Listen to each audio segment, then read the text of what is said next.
गजब आ गया, कहीं डर रहे हम, कितने केस दर्ज करेंगे, केस दर्ज कर देंगे कोई, मतलब यार यहाँ पे वो नल का ही तो लगवा रहे, पानी पीने की व्यवस्था तो करवा रहे। गजब आ गया मेरे यार के। बाबरी मस्जिद यार, मतलब यही तो बाबरी मस्जिद का था, अब यहाँ भी हमें रोको, कह रहे भाई रुक जाओ, मैं क्यों रुक जाओ। आप ये देखिए कि कितना उत्साह है हमारी माताओं बहनों में, जो पिछले 50-60 साल से बिना पानी के, बिना शेड के यहाँ पर हम लोग सेवाएं दे रहे हैं अपनी। जब लंगर ख़राब हो जाता है, अगर लंगर का कार्यक्रम करते हैं तो लंगर ख़राब हो जाता है, यहाँ पे नलके की व्यवस्था नहीं, यहाँ पानी की व्यवस्था नहीं, यहाँ शेड की व्यवस्था नहीं। इस कानून से आप ये देखिए हमारी माताओं बहनों के चेहरे पे मुस्कान है। हम आज यहाँ पे नलका लगाने जा रहे हैं। हम यहाँ पर आज शेड का भी निर्माण 2 दिन के अंदर करेंगे। इसके लिए चाहे जेल ही क्यों ना जाना पड़े, हम लोग करने जा रहे हैं। और आज ही अभी आपके सामने ही देखिएगा, हम इस दीवार को तोड़कर यहाँ पर नलका लगाएंगे और कल से ही यहाँ पे शेड का काम शुरू हो जाएगा। बड़ी बात ये थी कि आज से पहले ईंट नहीं लगी जी, और जब आप कभी कुछ लगाना चाहते तो क्या होता था? आप ये देखिए, अभी कुछ साल पहले की ही बात है, यहाँ पर निर्माण कार्य के लिए अगर कुछ भी करने जाते थे तो दूसरा पक्ष जो है हमें काम करने यहाँ नहीं देता था।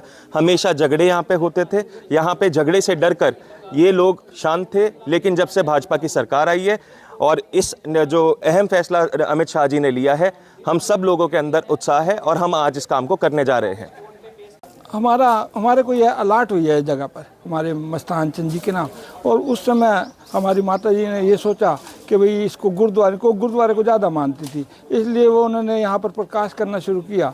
और प्रकाश होते होते उन्होंने उस समय 1968 के करीब उन्होंने मकान अपना बना लिया, तो यह जगह उन्होंने सारे गुरुद्वारा साहब को दे दी गई।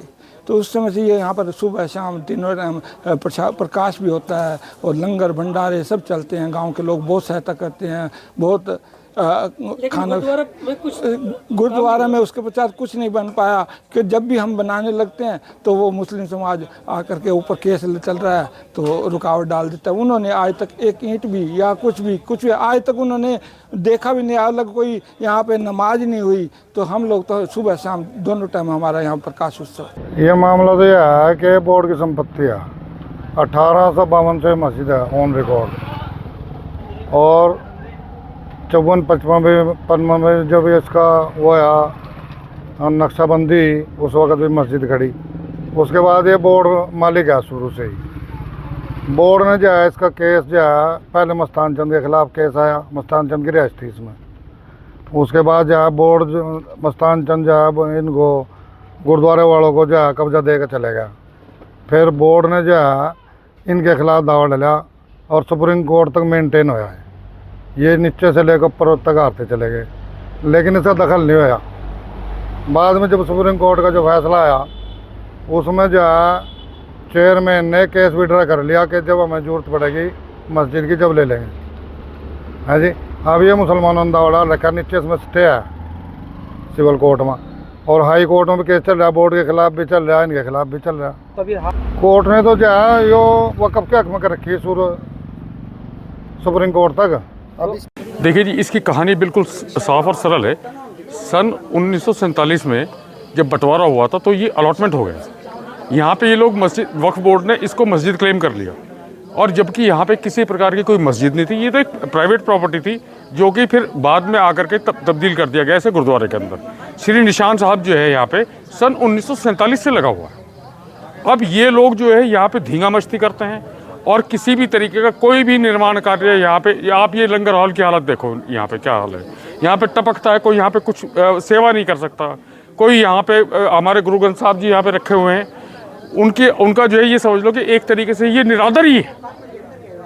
यहाँ पे इतना बुरा हाल मचा हुआ है। और ये मैं तो माननीय अमित शाह जी का करबद्ध ये वो करना चाहता हूँ कि भाई उन लोगों ने ऐसा बिल पास किया है जिससे कि ये वक्फ बोर्ड की गुंडागर्दी जो है वो ख़त्म करने का काम किया है। और जैसे गुरुद्वारे में कोई भी काम नहीं हुआ, हाँ जी, कुछ करने जा रहे हैं जी। आज यहाँ पे नलका लगेगा, क्योंकि यहाँ पे आप देख लीजिए, यहाँ पे पानी की भी व्यवस्था नहीं है। कोई आएगा तो पानी कहाँ से पिएगा कोई?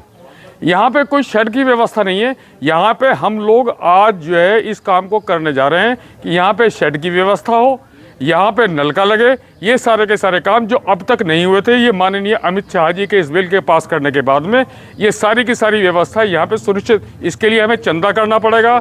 हम संगत से निवेदन करते हैं, हम यहाँ पे लंगर भी चलाएंगे, हम यहाँ पे सब कार्य करेंगे, लेकिन बस हम लोगों का सहयोग और समर्थन चाहिए हमें। और के लिए अगर हमें जेल जाना पड़ेगा, हम जेल जाने के लिए तैयार हैं। अगर हमें दूसरा समुदाय अगर मारना चाहता है तो वो हमें मार भी ले, बन के रहेगा ये बन के रहेगा। अब इसमें कोई भी किसी, क्योंकि हमें ग्रीन सिग्नल मिल गया है, अब तो संसद ने, सबसे बड़ी जो पंचायत है उसने पास कर दिया इसको। जी बहुत अधिक प्रसन्नता हुई है। माननीय अमित शाह जी ने जो कल संशोधन पास किया है हमारे, मैं इस गुरुद्वारे की बात कर रहा हूँ। हाँ जी, 1947 के बाद एक ईंट नहीं लगी। जी हम 60 ईयर से सुन रहे हैं, यहाँ पर ऐसे का ऐसा ही पड़ा है, टूटता ही जा रहा है। ऊपर से कोई भी ईंट तो लग नहीं रही, ऊपर से हमारा रसोई घर, भोजनालय कुछ भी नहीं बना हुआ है यहाँ पर।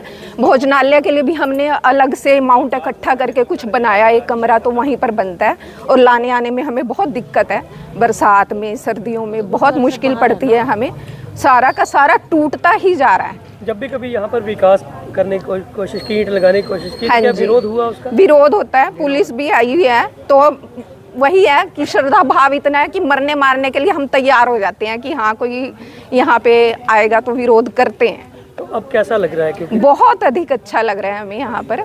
अब जो अमित शाह जी ने बिल पास किया है उनका बहुत बहुत धन्यवाद, हमारे लिए कुछ कदम उठाए हैं उन्होंने लिए।